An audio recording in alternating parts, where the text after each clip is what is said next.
we call it functionally extinct because there are some 430 million American chestnut stems throughout the eastern U.S., but over 80% of them are less than an inch in diameter at breast height. Most of them do not provide the ecosystem services, right? They're not flowering, they're not providing food for a lot of wildlife, they're not providing a lot of habitat.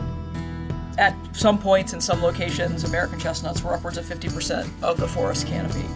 The largest documented trees were 15 to 17 foot in diameter. Those studies showed that we've lost at least 25% of hard mass production by virtue of losing American chestnut that the species that took over haven't been able to reinstate. So, it was a really important food source, producing nuts every year, producing a consistent nut crop that hasn't been restored with oaks or beeches or hickories that took its place.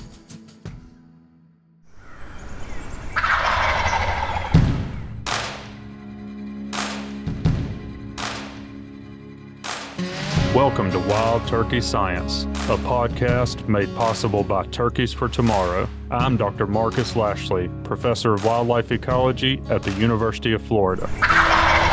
And I'm Dr. Will Gulsby, Professor of Wildlife Ecology and Management at Auburn University.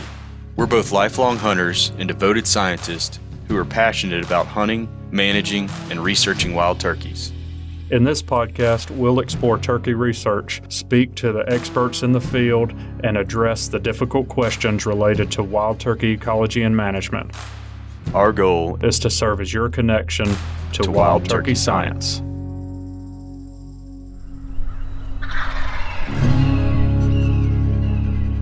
Well, guess what, Marcus?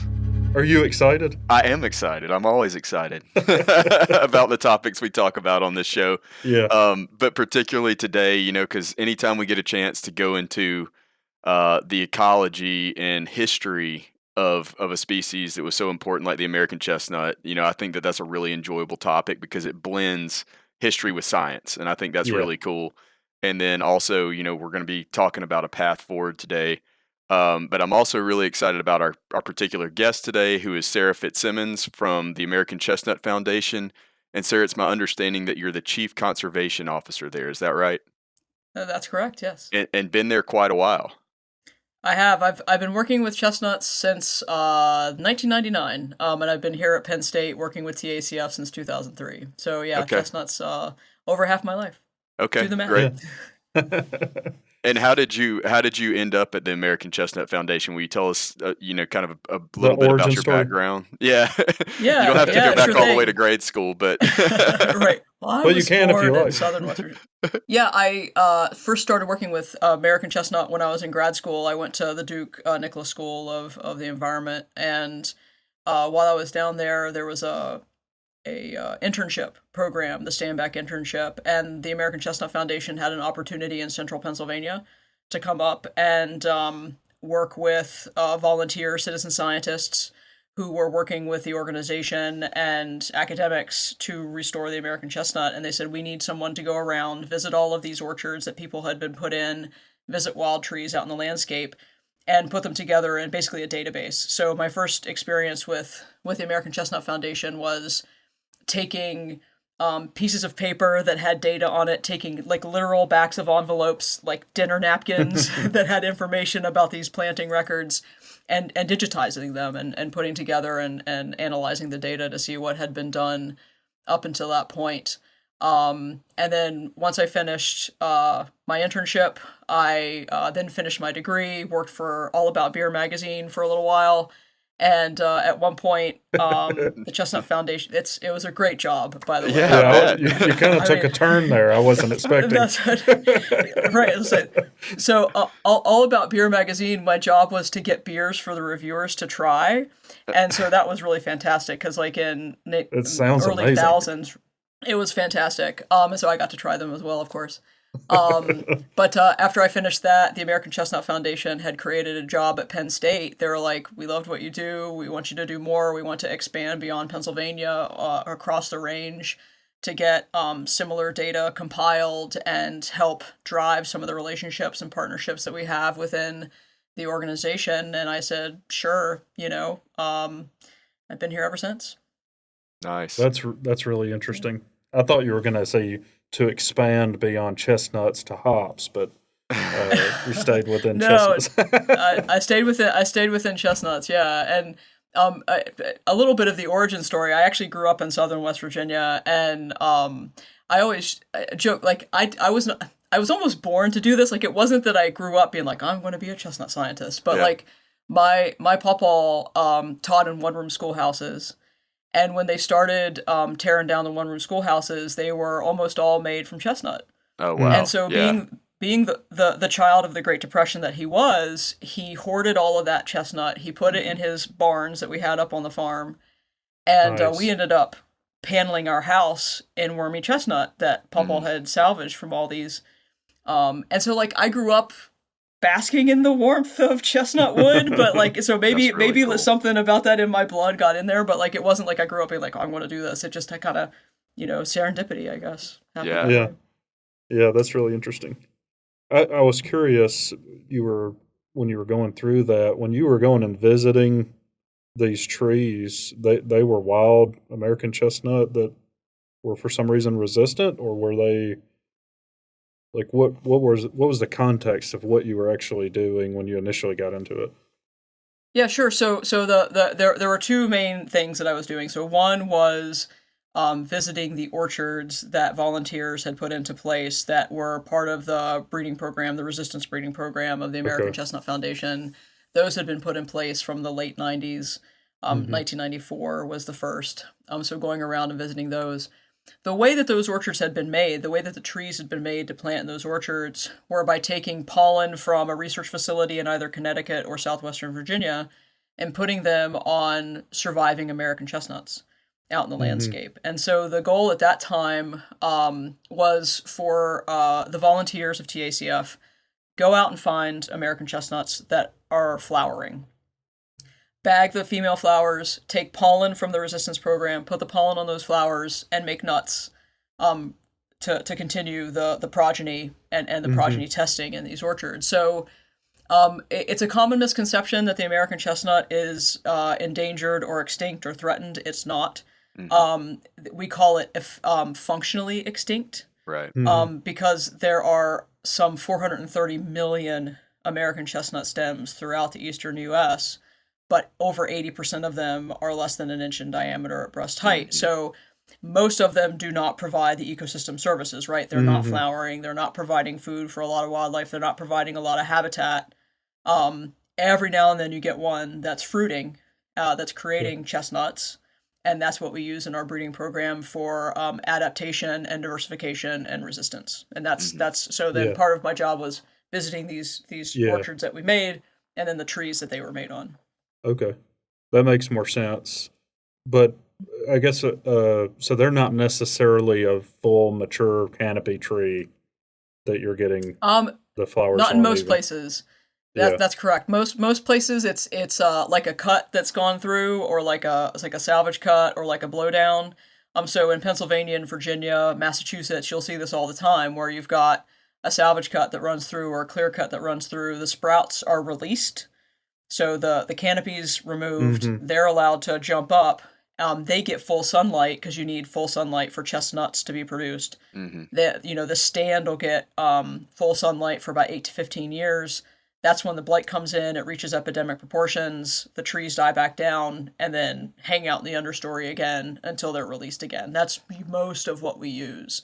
Okay. There are some trees. There are some trees that reach tall heights. They're either escapes, and every now and then there are trees that have some small resistance. But those are hard to get up to, right? If you're talking about Mhm. trying to get to the flowers of a tree, you need a 90-foot bucket truck, which I've been in, and that's fun, but much more logistically difficult than the little guys that are flowering in a clear cut. Yeah. It And when you seems say like a go ahead, Marcus. I was just gonna make a joke. We'd need to figure out a drone situation to go up and It's a good idea. but anyway, We've sorry. tried, So yeah. And so if any of your folks know drone folks, I'm happy to talk with them. so when you say escape, Sarah, do you mean that these are trees that maybe never had a point of injury for the blight to enter? And Or, so or it's they just or they had or they have or some they had a point of resistance? injury. Okay. Most of it is they didn't have a point of injury, or they had a point of Okay. injury that didn't get infected. Okay. Um, So if it's about 86% of the population is less than 1 inch in diameter. Right. And Right. most of those are just like dying back and resprouting and dying back and Yeah. resprouting. We estimate that there's 2 million trees out there that are flowering. Mhm. And again, it's a game of statistics. Yeah. You're going to have some at the tail end that just don't get Mhm. infected for whatever reason. Yeah. And then at the tail end of that tail end are the very few that have resistance, and those are super interesting, and we can talk about those too. Mhm. Yeah. I remember when I saw my first, large American chestnut tree that was still alive and intact. It was in the North Georgia mountains, and that made a profound impact on me to see that tree. It was really almost like looking back in the past, just a Nice, relic yeah. from another time. They're Sounds very like charismatic. yeah. Hmm. Sounds like Sarah may have seen that same tree. Probably. That one was well known by the Forest Service where we were. So, Okay. yeah. Well, Yeah. one of the things that we wanted to do today was, talk about the historic role that this tree played and why there's so much effort being put towards, trying to reintroduce it. Well, I shouldn't say reintroduce it because you just made that point, but to make sure that it's, return it to a state where it's part of the ecosystem again, where it's, not functionally extinct anymore. So can you kind of lay some of that groundwork for us, talking about, the historic ecological importance of this tree? Absolutely. Yeah, I think the American chestnut really came into prominence in the 1800s, and it became a very dense part of the forest of the Appalachian Mountains in particular, mostly in rocky and acidic soils is where it prefers to be. And what happened was when you had colonialism come into the eastern United States, many of the forests were clear cut, Hmm. using the wood for building, what would become, the new a new nation. As a result, the American chestnut, which is a highly disturbance dependent species, loved it, took real advantage of that. Mm. Prior to that, the American chestnut had really expanded its range due in part to a lot of disturbance like burning by indigenous peoples and had been spread around like that, but on a much smaller scale. So, the American chestnut definitely enjoyed being spread due primarily to human intervention, mainly up north into Maine. That was mainly driven by human cultivation and to some degree some wildlife.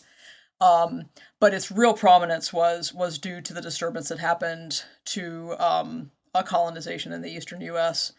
At some points in some locations, American chestnuts were upwards of 50% of the forest canopy. Oh, wow. And so the trees are can reach upwards of 110 foot in height. The largest documented trees were 15 to 17 foot in diameter. That wasn't average. Average was about 5 to 7 foot in diameter across the range. So large trees, not the Wow. largest.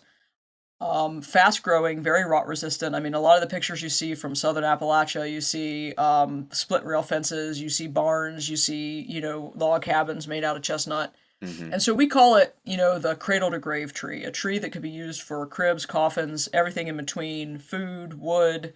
It's just highly versatile, sort of this jack of all trades kind of a species. And I think that really speaks to the people of Appalachia too, which Hmm. is something that's very utilitarian. It's not necessarily the tallest or the fastest or the most rot resistant or any of the most of anything, but it's really good at everything. And I think you'd be hard pressed to find another species that can do all of that in one package. Mhm.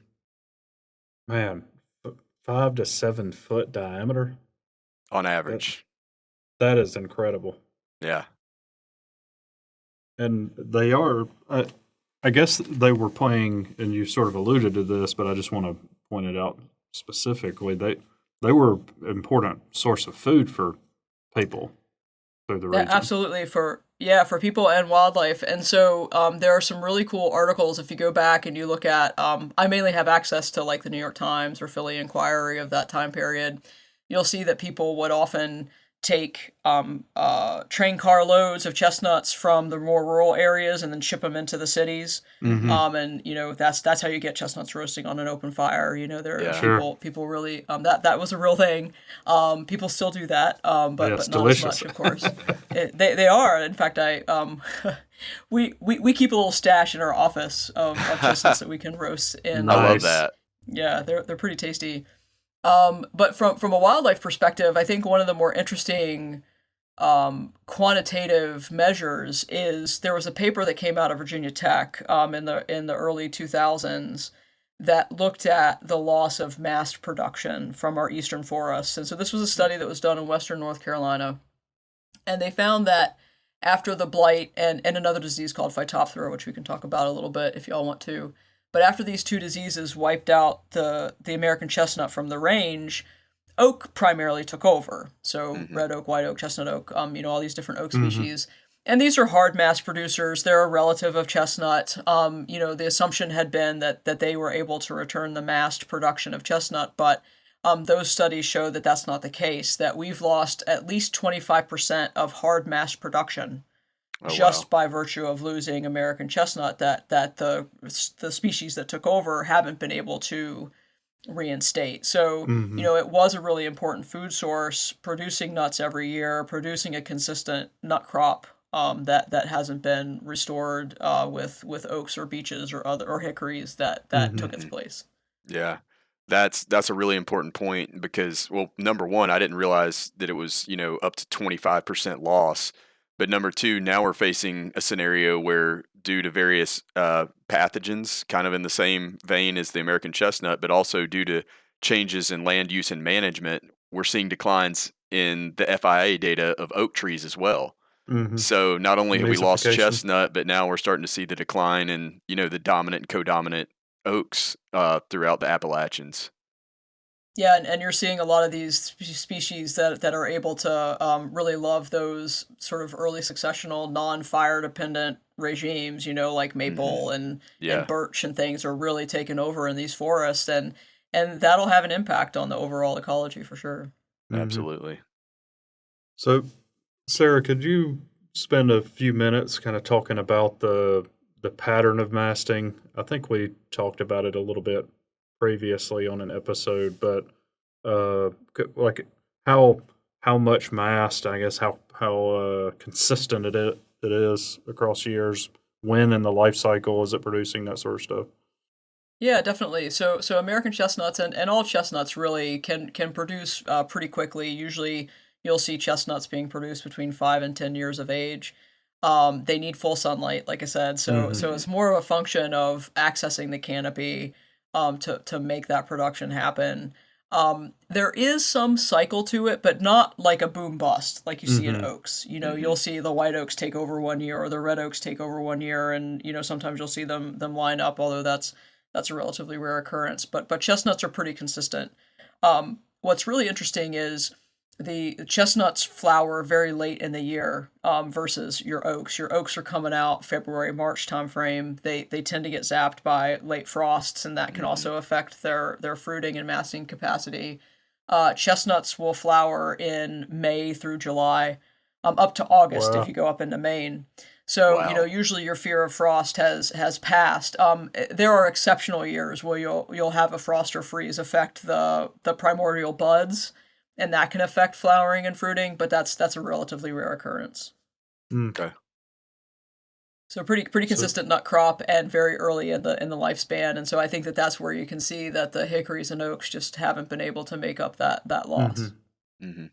And what about during the fall? When are the nuts falling, and over? What's the extent? Yeah, that's really interesting. So the flowering time period is much more, if you look through their native range. So the native range of the American chestnut is really like Georgia, Alabama, Mississippi, up into Maine. It goes up into Canada a little bit. And so the flowering, males come out down south, early May. They're coming out late July up in Maine. So there's a huge disparity in terms of that flowering time in the summer, but harvest time is condensed.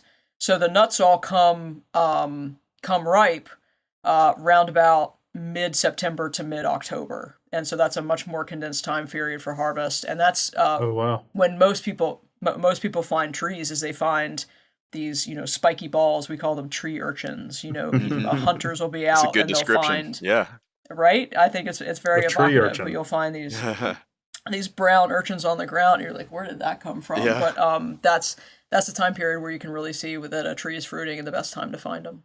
Mm-hmm. Okay.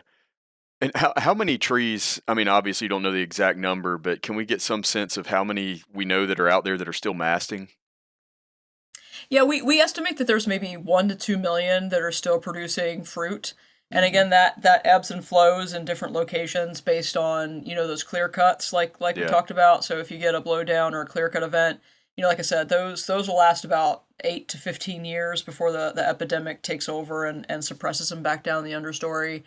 And then there's a select few, these we call them escapes, that are fruiting. There's probably a few 100,000 out there, Hmm. that are in the 80 to 100 foot tall range, that are around 3 foot, 4 foot in Wow. diameter. That again, for whatever reason, have not become infected, and they're fruiting relatively regularly until they get infected and die, which happens. Yeah. It's sort of death, taxes, and chestnut blight. Eventually, the tree will succumb, but it's just a matter of time. So Mm. there's not a tree out there that could complete its entire life cycle and not succumb to blight. Well, so there are. We know of a couple dozen of trees, what we call LSAs, or large surviving Americans, and the reason we call them surviving is that they're surviving with the blight. And Mm. so there are a select few trees. There's a few in Pennsylvania, a few in Massachusetts and Virginia and Kentucky and Tennessee. There, 2 to 5 in every state that we've been able to find. And these trees are not the tall, majestic trees of old that you see in the old pictures. They're Hmm. these battle scarred, gnarly. We call it. We say that they have cruddy bark. And you can see that the blight has attacked and they've resisted, and the blight then attacks and the tree resists it. So it's just scabbed all up and down the stem. And Hmm. so these large surviving Americans, or we think, hold a key to really understanding resistance and what's going on. So Mm-hmm. that was one of the first trees. So when I started my work back in 1999, 2000, there's a tree called the Ort tree, which is in south central PA. It's outside of York, the city of York. And that tree persists today. So the Pennsylvania, New Jersey chapter used that back in 1994 to make its first crosses. That tree's still there, fighting the blight. It has, I've watched it go through 2 cycles of periodical cicadas attacking it. And despite, these constant insults, Yeah. this tree, it's all gnarly, man. I hope I can get y'all a picture to check it out, because you can tell like this thing is really a resilient survivor. And so this tree and trees like it, like the Walbridge tree or the Amherst tree or the Adair County tree, these are ones that, like, there's something there. And one of the next phases of research is to really get down to the genetics of what allows these trees to resist the blight. Not fully, not like a Chinese chestnut or a Japanese Mm-hmm. chestnut, but it's got something in it, probably something different, that allows them to fight the blight and persist. So there's not truly a blight resistant American chestnut. There's just a gradient, it sounds like. There's a gradient of blight resistance within the genome of the American chestnut. Yeah, if we're going to quantify it, so let's quantify resistance on the scale. So it's not immunity. There's no such thing as an immune chestnut. Like even Right. Chinese and Japanese chestnuts, which have the most resistance, they're not immune. They're going to get it to some degree. But let's scale resistance, right? So let's call 0 no resistance. That's your regular old wild type American that dies back and resprouts. Let's put that at 0. Let's put Chinese and Japanese chestnuts at 100. These LSAs fall out between 30 and 50. Okay. So definitely something there, and we can measure it and we can quantify it, but it's not quite approaching what's in Mm-hmm. the Asiatic species for resistance. And so our questions are, we don't yet know what the mechanism or mechanisms for chestnut blight resistance are in the Asiatic species, but can we get to part of it from the Americans? Can we compare that to European chestnuts, which share a very similar spot on that timeline? So, as a species, the European chestnut averages about 30 to 50 on that scale. Is it the same as what we see in these American populations? Is that part of what we're seeing in Asiatic populations? How can we parse that out and get to the mechanisms of resistance, the genetic basis of resistance, and then use that to improve our ongoing reintroduction populations? Okay. That's really interesting. So, I I guess what I'm hearing from you in terms of the reintroduction efforts, that is keeping for lack of a better way to say it, a pure American strain. So you're only using American chestnut genetics in these breedings, or are you actually crossbreeding with Asiatic species also? We're doing it. We're doing a little bit of everything. Our Okay. philosophy is whatever restores that, whatever's safe ecologically, and whatever Right. restores that ecological function. Hmm. Basically, our goal is to restore ecological function and to some degree economic function of Yeah. the Yeah. species back into the forest. And so, that may very well require introgression with Asiatic species like Chinese and Japanese. It may require introgressing European. It may require genetic modification. It may require gene editing. We are investigating and researching all of those tools, Hmm. and then not only investigating their capacity to provide tools for resistance, but then also investing their utility and safety and ecological connection out in the woods Yeah. and How in the does that affect forest. their And other attributes, right? Hmm. exactly, and Yeah. that takes a long that takes a long time. Yeah. So I think, as someone who inherited a breeding program that was started by the USDA in the 1930s. The American Chestnut Foundation started on work that was begun in the 30s. That work in the 30s was begun on material that was imported in the teens. And I see myself as someone who I hope to leave behind work that the next generation of scientists can then continue to improve, because when you're working with trees, it's not likely that you'll see the fruits of your labor in your Yeah. lifetime, Yeah. which is sort of a blessing and a curse at the same time, but it can Hmm. also be very rewarding. Yeah. Hmm.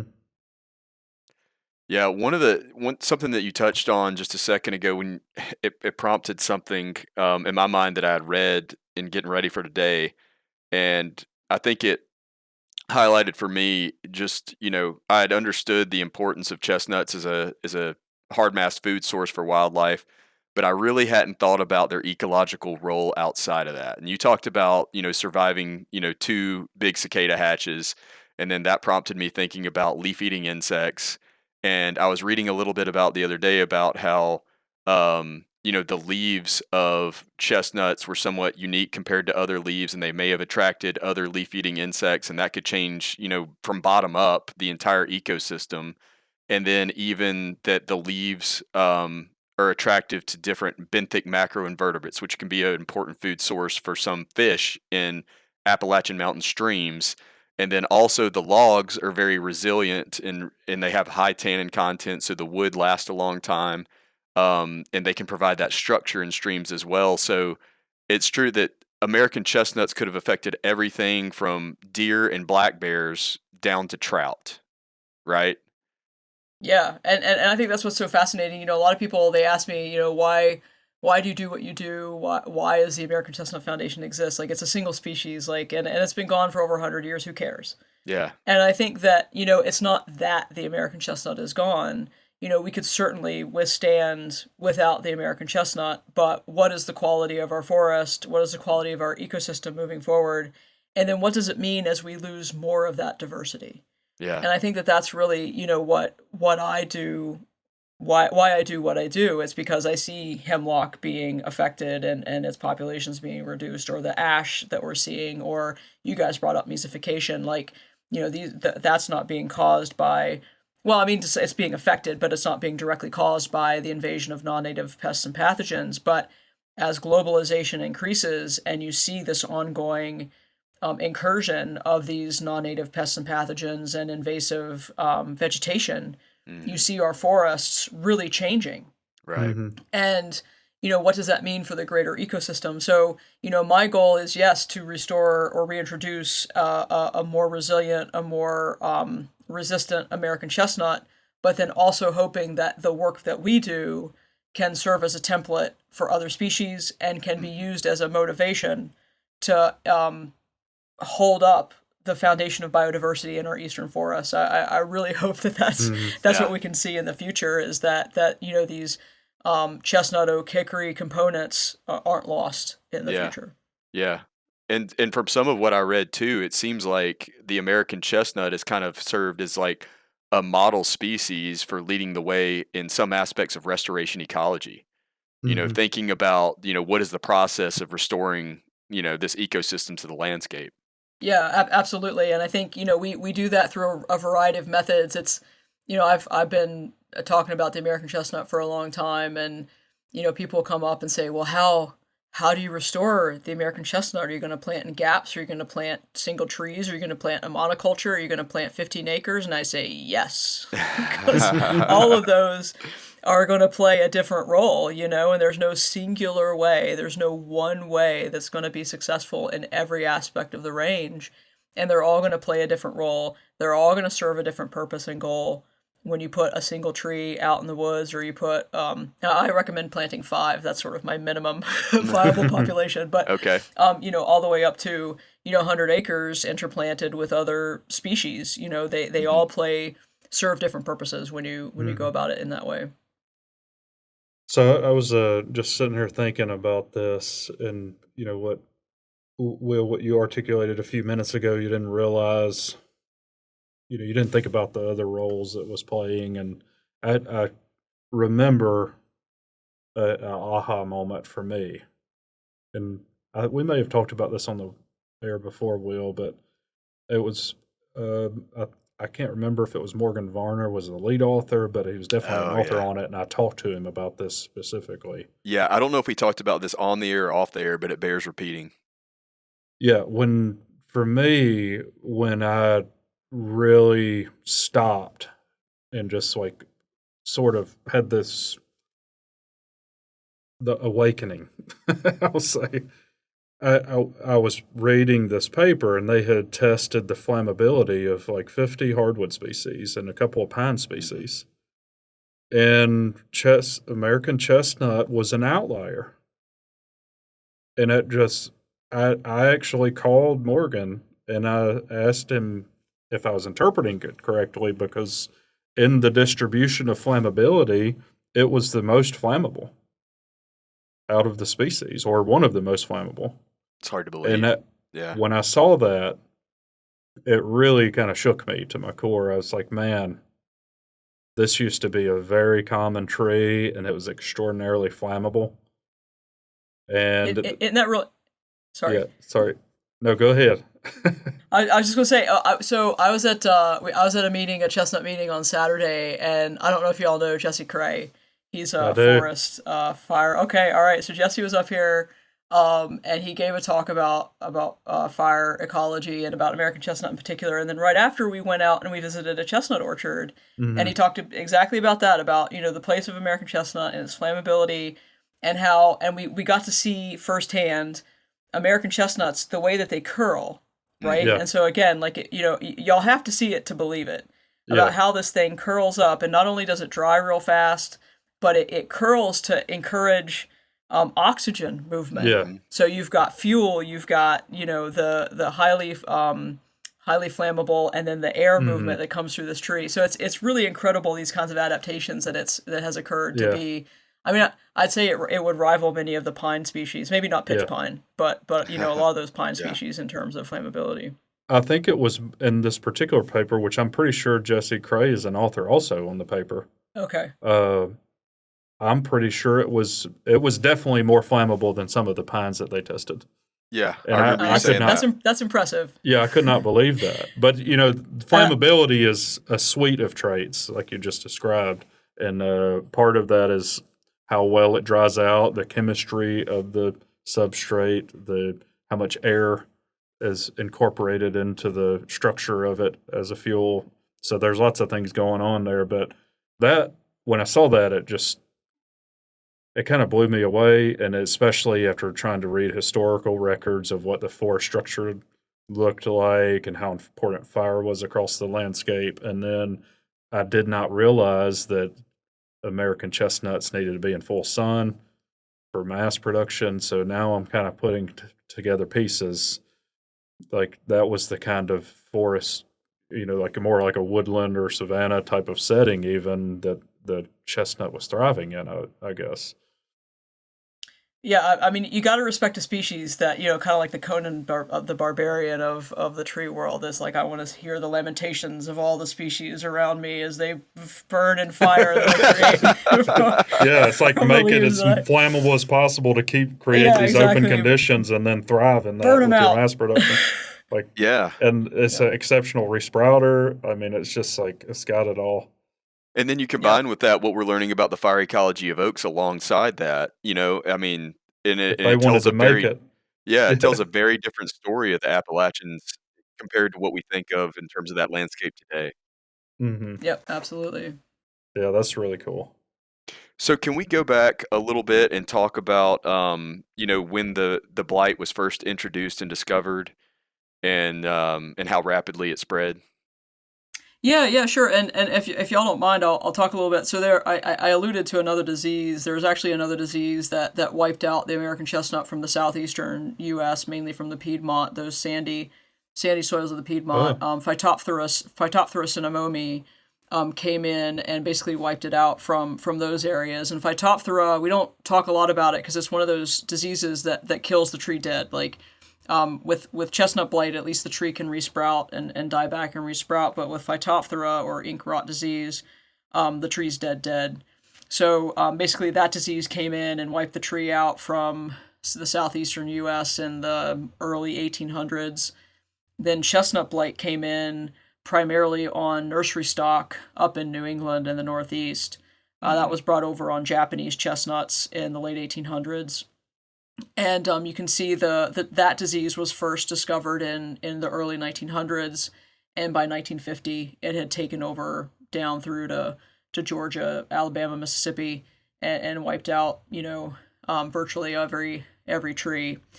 So between the early 1800s to the early 1900s, within the span of a century, that tree was practically erased from the landscape, at least as a functional component of the Right. forest. Right.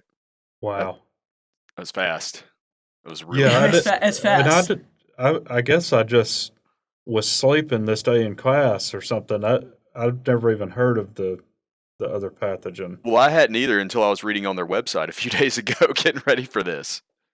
Yeah. Well, and Phytophthora usually affects Christmas tree growers a lot. So the guys who are growing Christmas trees like up in western North Carolina or up in the mountains of Georgia, those guys get hit real hard with Phytophthora cinnamomi. We don't see it up here in the north yet. It is marching northward. The Phytophthora cinnamomi is an oomycete, and it's a water mold, and it tends to die out in freezing conditions. So when I first started in the late 90s, Phytophthora was south of the Mason-Dixon, and you now see it in southern PA. You see it starting to crop up in Jersey, and as the weather warms, you'll start seeing that disease be more widespread. So while our focus is chestnut blight because it's much more widespread, we have a separate wing dedicated to Phytophthora because it is an issue, particularly in the South, and something that will be an issue in the North in the future. Does it persist in the soil? Phytophthora? Yes. Yes, it's Okay. strictly a soil dwelling species. I would be interested to know how frequent fire affects that. I would too. I don't know. I have lots of questions. So I'm not even going to try to say that word. That was also introduced. Root rot. Yeah, root rot was also introduced. Okay. And there's a whole bunch of Phytophtheras. So Phytophthora infestans is what caused the Irish potato blight in the 1800s, and then Phytophthora ramorum is sudden oak death. So there's a whole bunch of commercially and ecologically important Phytophthora species. This is just one of them that tends to affect a tree species in particular. Okay. Yeah, that's interesting. Completely new information for me. Yeah, the only similar pest I've heard of before is like Anosis root rot, which I don't know if they're related or not, but that one affects pines. Yeah, I'm not sure. I'd have to look that one up. But Pythium is another, that's a damping off fungus. That's a big issue in nurseries. I mean, Phytophthora is too, but those are all water molds that kill roots underground. And Hmm. oh, did you say anosis or amosis? I didn't catch that. Anosis. Yeah. Anosis, yeah. Yeah. Sounds similar. Hmm. Well, I guess I do have some questions early on. Was that accurate that a lot of the forest structure was it open forest conditions with relatively frequent fire early on, as best we know? Is that where it evolved in? I think it really varied, and you could find a lot of different kinds of conditions, and it really depended Mm-hmm. on the cohort that it belonged in. I mean, if you look at some of the mature forests that would have been, an oak hickory component, the older they were, you would probably see a fairly open understory. Mm-hmm. But you also see a lot of forests where you have dense mountain laurel or blueberry in the understory. You've got areas where chestnut was cohabitated with white pine and hemlock stands in these more mesic slopes where it Hmm. Mm-hmm. liked to hang out. And so, that was a less fire adapted environment than, Mm-hmm. maybe that climax kind of oak hickory chestnut component. So I'd say yes and no. It just Yeah. depended on where you were at in the slope and topography and latitude. Mm-hmm. Yeah, and it sounds like the early European settlers probably set the stage for American chestnut dominance shortly after European settlement, with all the clear cutting and probably the wildfire that they had in that era. But I Yeah, wonder, absolutely. yeah, I wonder if it was found more in a woodland or savanna condition prior to that, when there was a much more indigenous use of fire that preceded that European settlement. Yeah, and the records are a little spotty, Yeah. prior to Mm-hmm. the 1800s. Like we've got some good witness tree data. So that exists in like West Virginia and Ohio. I've seen some from New York. There's an investigator at one of the SUNYs, Stephen Tolowicki, who's done some really cool witness tree recreation about American chestnut in New York. And then from the Harvard Forest, we've got some good in info there. But it's spotty otherwise. It's real hard Mm-hmm. to see what chestnut really was doing pre European settlement. Mm-hmm. Yeah, I mean, I think it's Marcus, did you have something? I didn't mean to interrupt you. I think it's easy to see, between all these characteristics that we're talking about and the changes that have occurred over time, that the Appalachian ecosystem that we know of today is fundamentally different than it was historically. And I mean, even getting into some of that historic stuff that I read a couple days ago, it's thought that the chestnut was basically responsible for allowing the subsistence lifestyle by early Appalachian settlers, and that lifestyle died out with the loss of the chestnut. That was something that was profound to me to read, because I'd never even thought of it from that perspective. Mm-hmm. Yeah, and what's interesting is, a couple things there. The loss of the American chestnut coincided with the Great Depression. I would not say that the loss of the American chestnut caused the Great Depression. We know well what caused that, but it certainly compounded the Mm-hmm. effects for the people who depended on the species for a living. Um, what's interesting about, how profoundly different our forests are. I mean, even early 1900s, and talk about wild turkeys. I mean, deer and turkeys were almost completely extirpated in the early 1900s, Right. and we did not have all of these invasive species in our woods, and the climatic zones were different than they are Hmm. today. And so when we talk about restoring the American chestnut, a lot of people have a very nostalgic look and say, well, we're going to restore the American chestnut to this huge tree like it was, in the early 1900s. It's like, that's not possible, Mm-hmm. Mm. because our forests are so different. We have to restore the tree to a future that we can't necessarily predict, Hmm. to a future that, well, at least at present, the deer populations, at least where I'm at in New Jersey and New York, our deer populations are 10 times the carrying capacity. Hmm. We've got invasive species that you didn't have to deal with in trying to repopulate and do artificial regeneration, which was already really hard. Now it's even harder.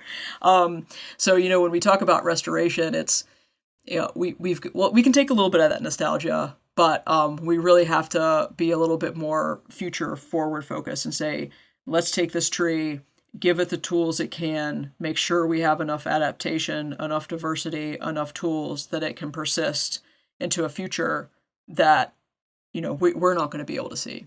Mm-hmm. Yeah. Talk about a complicated ecological problem to solve. Yeah. I call it job security, right? Yes. I mean, that's pretty cool. So Absolutely. I can see why. So go ahead, Marcus. Well, I was gonna, you started talking about restoration, and I've just been thinking about this for, the whole discussion. Really, what is the strategy? What are you? What is the vision, I guess, for restoration? Where are you at in that process right now? yeah, sure. So we've got we basically have three things that we got to do, from taking the species and making sure that it can persist on its own back in the forest again and become an important economic and ecological part of our eastern forests. We have to give it tools for resistance, primarily to chestnut blight, but also to phytophthora root rot. We have to incorporate adaptation and the ecosystem function. So we have to say, all right, we need to restore whatever it is about the American chestnut that made it competitive and useful to the species of the eastern Appalachian forest. And then you have to give it diversity so that it can not only exist within today's climate and abiotic conditions, but into those of the future. So those are the three different aspects that we need. We need resistance, adaptation, and function, and diversity. So I think we've got the last one pretty well accounted for. We've got our volunteers go out. They found wild American chestnuts. That's one of the easiest ways the easiest entry points for people to get involved in the American Chestnut Foundation is to go out and find wild American chestnut trees, collect seed, or collect sign wood and graft. And then we put them in orchards called germplasm conservation orchards, or GCOs. And those are sort of our holding tank storage area of diversity. And we want to have at least 1,000 of those representative across the eastern range, the whole original range, in place. So we increase and maintain those on an annual basis. The ecosystem function, it goes hand in hand with how American the tree is. And so, a lot of people say, well, you just want it to be American chestnut because you can wave a flag and have, eagles fly overhead and all that. It's like, well, there's a really important function for American chestnut. And so if you look at, why don't you just take Chinese chestnuts, call them the Liberty chestnut and plant them? It'll be fine. It's not that simple, because Chinese chestnuts actually have, we were talking about the leaves before. Uh-huh. Well, Chinese chestnut leaves are very thick, waxy. They're not as flammable. Mm-hmm. That's been shown. Insects eat them differently. Different insects eat them, and insects eat them differently because of that waxy, because they're tomentose. They're very hairy on the underside. And the nuts are larger. So turkeys in particular tend to prefer, and actually a lot of birds, tend to prefer American chestnuts because they're smaller and they can fit more in their crop. So we've seen a lot of blue jay studies. We've seen turkey studies where these birds of grouse will preferentially choose small Americans because they can fit more of them than they can these larger nuts. Now, they'll eat the Chinese chestnuts, but that's not their preference. But it's just like a calorie density thing. Exactly. Yep. So, that's where we say, it's not that the Chinese chestnut is dangerous or not important. It's just because it doesn't serve the same function. So, how much American chestnuttiness do we have to put back into this tree? We don't know yet. I mean, more is better, but we don't know what that limit is. We don't know what that quantification of Americanness is to make sure it has that ecosystem function restored. So that's still a question. And then the last question is how much resistance? So we talked about that scale from 0 to 100. Well, 100 is better, but can we get there and have the American chestnut character that we need? And right now we don't know. Those are the two big unknowns. And where we're working, every year we improve. And that's why I really focus on these large surviving Americans.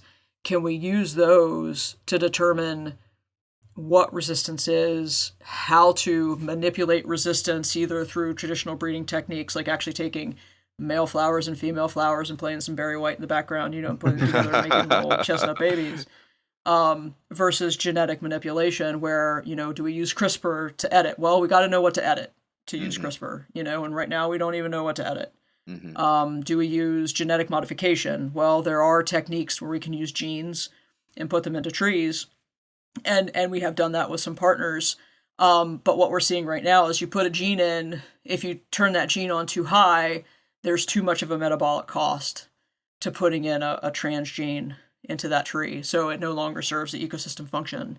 So really, turning that knob up and down of we need enough resistance, but also enough energy and American character for it to persist out in the forest. That's where we are right now, trying to turn those knobs back and forth and seeing how much we need for it to persist long term, and be able to fight off these diseases. So your job is much more difficult than I thought it was coming into today, because it's way more difficult than mine. I pictured you guys as being almost like solely focused on developing blight resistant trees, but you're actually measuring all these different ecological attributes and seeing how those things are impacted by the various strategies that you're using to incorporate that blight resistance.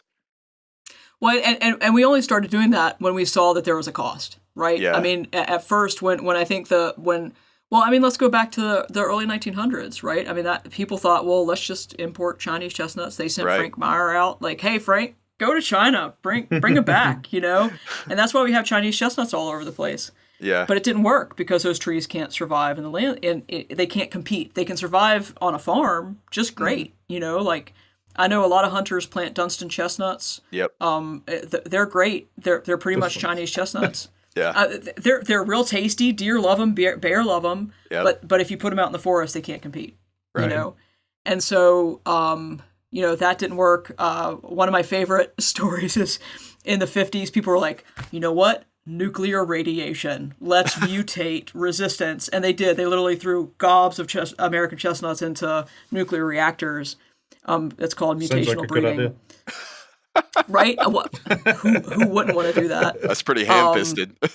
We're going to throw them in here and see what happens. Let's see what happens. So they did that, and there's actually quite a few stands of those throughout the eastern U.S., but they don't have resistance. They don't glow in the dark either, so you're kind of disappointed on both ends. But and then today, like the genetic modification, we some of our partners used a gene from wheat, used genetic modification, put that in the tree. We were really excited. We really thought that was going to work, but then the field trials showed that the trees basically turned the gene off. It was too much. They couldn't handle the metabolic cost of running this gene and the gene product all the time. So, it's not like we predicted that would happen. It's you throw them out and you see what these things do in the woods, and you're like, okay, well, try again, and that's science, right? Just when you're working with trees, you're on a longer time span. Yeah, that's the super frustrating part about it. Or job security, whichever way you look at it. Well, it's really frustrating. Like you could easily, sounds like, potentially line up many careers and still not get there. And we have. I mean, like I said, I think I'm maybe fifth generation of chestnut scientists, working on this, and I hope I'm not the last. Not because I don't see us being successful, just because I don't think that we'll be successful in my lifetime. But I think that we can set really good foundations. We've made a lot of progress since the early 1900s. Approaching those three different things: gathering sources of resistance and tools, gathering diversity, and gathering that American background. I mean, I do see success in the future. It's just, you got to be willing to put in the time, because trees are on tree time, which is longer than our lifespans. Yeah. You've got to define your success differently. Yep, exactly. To avoid feeling hopeless that we're not going to get it done. The full restoration in our lifetimes anyway. Otherwise, you just curl in a ball and knock it up. Yeah. So, Sarah, a lot of our audience are, landowners, private landowners. A lot of them are in different professional, adjacent professions to what you're doing. Are there opportunities, I guess, for people to contribute? Like, can they plant trees? How could people get involved, I guess is what I'm getting at. Yeah, absolutely. And so, most of my job actually, although I'd love to be, manipulating genes in the lab, that's not what I do. I'm more of the tree planter and cat herder. I do a lot of working with people out in the land, working with a lot of private forest landowners and planting trees and getting defining success for individual, installations and plantings. So, I love working with private forest landowners. They're really what's going to drive not only the success to getting to an outcome that is resistant and resilient, but also to planting trees subsequently into the forest. If 70 to 80% of woodlands in the American Chestnut Range is privately owned, they're the ones who are going to get this tree back out in the forest. So I think, like I said, the easiest point of entry is going out and finding trees, especially in the South, in North Alabama, in Georgia, in East Tennessee. That's really where the heart of American chestnut diversity is. So if people can go out and find trees and conserve them, that's great. If they can plant them, that's even better. If they then want to participate in our breeding and research program, that's great too. We're looking for sites that are between about an acre up to about 3 to 5 acres in size, and people who are willing to devote time, energy, and resources to planting 300, well, let's say 100 minimum, up to like 1,000 trees, and be willing to watch them for 20 plus years. And that's not something everybody can do. But finding trees, there's an app called Tree Snap that they can log a given tree's location. They can send us a tree sample, especially if it's fruiting. We're really interested in trees that are producing chestnuts. If they can plant, we have a tool on our website that's called, I think it's called I Want to Plant Chestnuts. If they want to go through that and kind of go through the process and say, here's how big my land is, here's what I'm willing to do. I can herbicide, I can mow, I can keep the deer off of it, all that kind of stuff. That puts them in the queue to help participate in our research. And then I think, finally, if they're willing to be storytellers and go out and tell the story, because, people who knew the American chestnut firsthand, as they're all gone, like they're, the people, when I first started, there were still people who experienced sort of quote unquote the majesty of the American chestnut as it was. And that generation has gone. And so we have to create a new storyline for the future and create a new group of people who didn't know chestnut from a nostalgic point of view, but who know chestnut about what it can be, what it is now, and what it can be in the future as an important foundation of biodiversity for our eastern U.S. forests. So if people want to find trees, plant trees, or tell a story, we can certainly find a way to incorporate them into this program. That's great. I bet you'll have some of our listeners reach out to you. I hope so. I look I'd forward be to hearing surprised if you didn't. I love that. I love that, and I'm glad that you're working on this. Yeah, for sure. I feel energized and motivated after talking to you today about this. I mean, it. Yeah. And I've learned a lot. I would love to go see some woods that are full of chestnuts. Like, that's a motivator for me. So I've been doing this for a while, but it's real fun. So there's a great stand in outside of Charlottesville, Virginia. There's a state forest. It's called Lassley State Forest. It's owned by the Department of Forestry. And back in the late 60s, the Connecticut Agricultural Experiment Station, which still works on chestnut and also has really cool chestnut stands that you can crunch through. But Lassley State Forest in particular has this really beautiful grove of, they're about 75% Chinese or American chestnut, so 25% Chinese, 75% American. So they don't quite have enough American character to persist on their own. They're not regenerating in the understory. We're exploring that. So like it's not quote unquote the answer, but it still gives you sort of that sense. Like you can stand in a chestnut forest and you can kind of experience what it means for chestnut to once again. And so if you're there in the fall and you see the squirrels and you see the turkey, and you see the deer, and you see all these wildlife like going nuts, quote unquote, you know, I see what you did there. And that's see what I did there? And from a fire perspective, that's another cool site where we'd love to rekindle the use of fire into the site and see how that might do from a regeneration perspectives. What a dream! You set them up for me. I know she's a lot quicker with her puns than we are, Marcus. Yeah. What a dream experiment to incorporate fire and wildlife responses to chestnuts. Man, that'd be cool. I think I really hope we can make that happen. So I know there's a few folks there in the Department of Forestry. You know, big props to Cassie and John for you know, getting interest in that. I hope we can do those experiments and get them. I do too. Me too. Yeah, absolutely. Yeah. Well, thank you so much for your time today. Yeah, we appreciate it. Yeah, it's been a pleasure. I appreciate you all. Yeah. Is there anything that we failed to ask you that you'd like to add?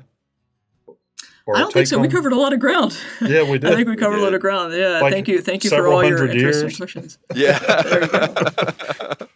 Yeah. Into the future. Yeah. No, that was a lot of fun. I really enjoyed the discussion, and I know our audience has, at least a handful of them have been chomping at the bit to hear about this. So yeah, I think it's a fascinating topic. Yeah.